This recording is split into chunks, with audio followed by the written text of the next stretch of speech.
Hey, this is Xavier, and I got a very unique 2019 AMG GT 63 in the P88 Launch Edition package. This one is the Designo Graphite Grey Magno. So this has a big, powerful V8 engine, produces 630 horsepower.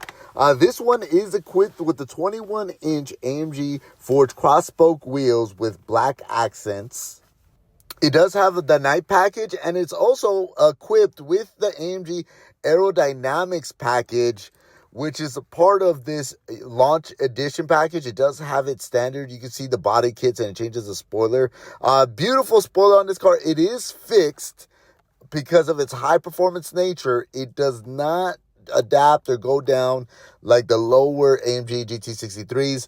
Obviously, this is equipped with also the performance seats on it. You have yellow stitching.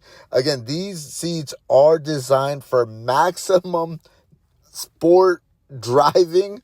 It is a bucket seat. It is a tight fit. This one does have the Alcantara roof liner. Does have the Burmester upgraded sound system. Beautifully equipped, beautifully designed. You can see the craftsmanship on the car. This one is available, and it is worth a look. It's going to be a certified Mercedes.